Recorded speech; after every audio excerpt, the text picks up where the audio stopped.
Paulo é a 7ª cidade mais populosa do planeta, a maior cidade da América Latina, e o que não falta por aqui são opções culturais. Nós estamos aqui no estúdio com a escritora Goimar Dantas, que acaba de lançar o livro Rotas Literárias de São Paulo. Seja bem-vinda, Goimar. Obrigada, Ana Luísa. Obrigada, Gustavo. Um prazer estar aqui. Prazer é nosso, viu, Goimar? Bom, eu queria que você dissesse pra gente como é que surgiu essa ideia de fazer um roteiro literário de São Paulo.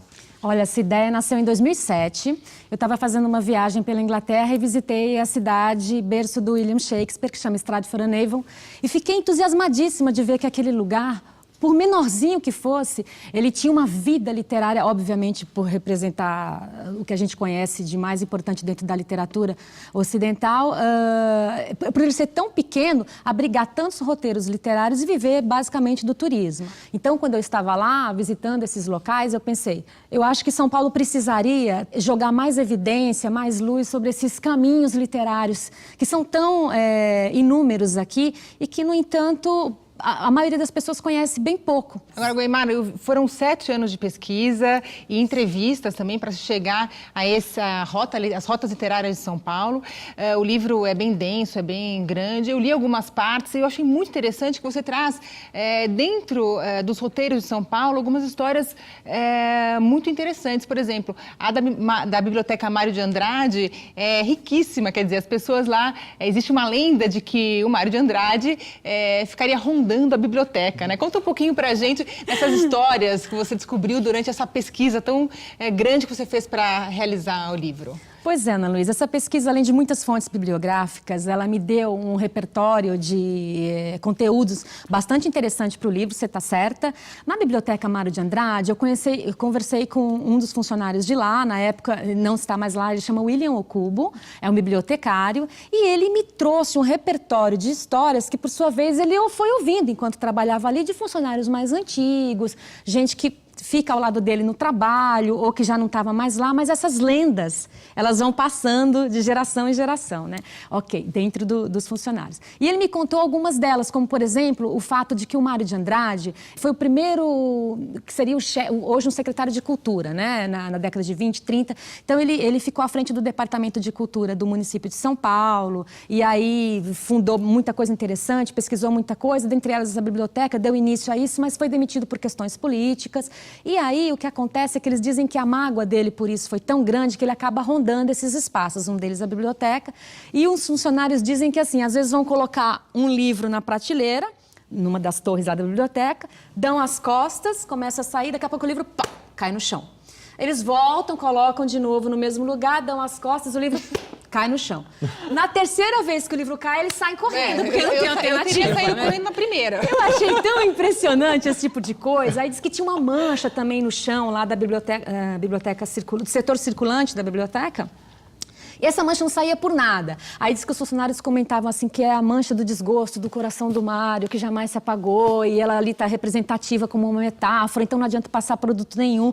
Eu achei muito gostoso ouvir isso. São lendas mesmo, e daí eu coloquei no livro, achei interessante também. Você tem capítulos, né, que tratam de sarau, sebos, né?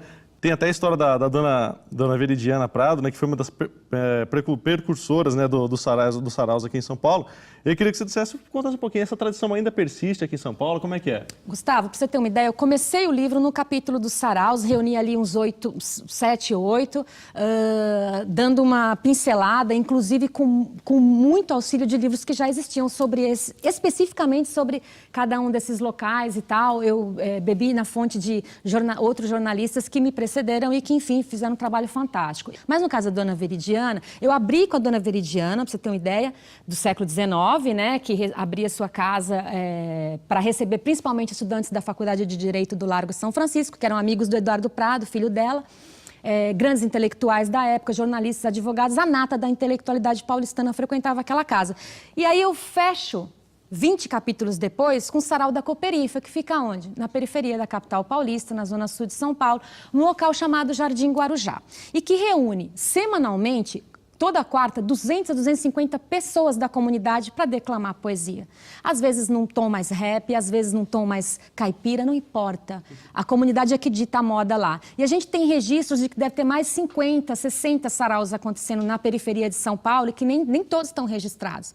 Então, você está certíssimo. É uma situação que deu uma parada aí, mas que agora voltou com força total, ainda bem. Agora, Guaimara, você também dedica um capítulo inteiro às livrarias de São Paulo, né? Quer dizer, elas já hoje se reformularam, é um ponto de encontro de escritores, estudantes, enfim. Queria que você falasse um pouco sobre essa questão das livrarias que hoje já foram importantes e continuam sendo importantes, né, no cenário literário aí paulista, e também gostaria que você desse dicas para quem quer fazer esse roteiro literário. O que acontece? As livrarias são um grande centro de lazer hoje em dia, de entretenimento e de cultura. Então, os pais levam as crianças, tem contação de história, você senta lá, tem puffs, é aconchegante, é confortável.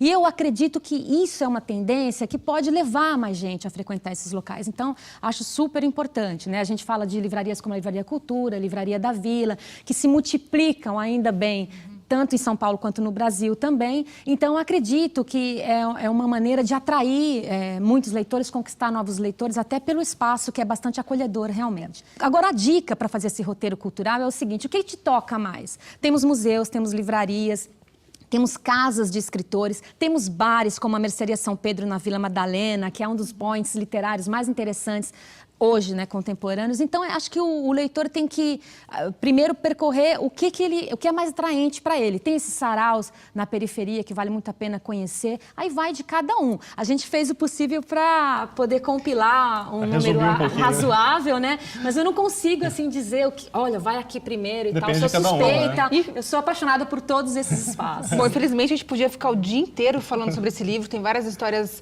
interessantes. Muita coisa. Muito bacana mesmo. Fica aí também a dica para quem quiser conhecer mais sobre o roteiro literário de São Paulo. E a gente queria muito agradecer a sua presença aqui com a gente no Para Todos. Obrigada. Foi um prazer receber você. E Para Todos fica por aqui, mas na semana que vem tem mais, né, Gustavo? É isso aí, obrigado pela companhia. Até o próximo sábado. Tchau.